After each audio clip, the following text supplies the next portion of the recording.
Coppens.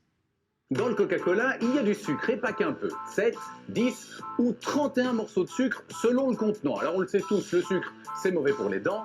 Mais il y a pire, il y a l'acide phosphorique ou E338. Et c'est bien connu, l'acide, ça a tendance à dissoudre les choses.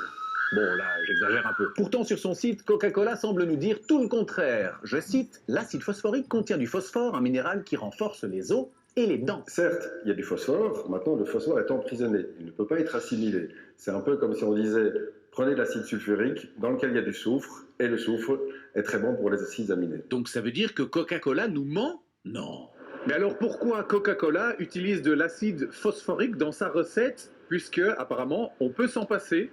C'est le cas du Ricci Cola, le seul cola belge qui est fabriqué par Yann.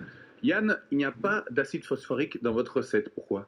C'est correct. Chez Ricci, on travaille toujours avec des ingrédients naturels et l'acidité du Ricci Cola vient d'une combinaison de jus de citron et jus de pomme fermenté non alcoolisé. L'acide phosphorique, c'est un corrosif. Et comment c'est fabriqué? On prend les roches phosphorisées sur laquelle on met de l'acide sulfurique concentré. Et puis, on arrive à l'acide phosphorique. C'est utilisé pour les engrais, pour les détergents, pour les produits anti-roux et en petite dose dans les colas. C'est en fait l'acidité du cola qui vient de l'acide phosphorique. Et cet acide a un fâcheux défaut. Il s'attaque à vos dents. Faisons une petite expérience avec une dent de lait que nous prête Ella. La dent d'Ella, on va la plonger dans du Coca-Cola pendant quelques jours pour voir si l'acide phosphorique a un effet sur l'émail.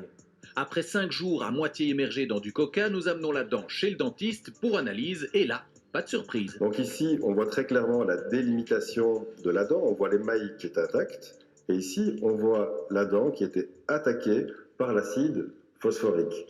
Il faut savoir que nous, les dentistes, nous sommes capables de voir les gros buveurs de coca, en sens qu'on voit sur la face externe des dents, les dents qui ont été déminéralisées par l'acide phosphorique.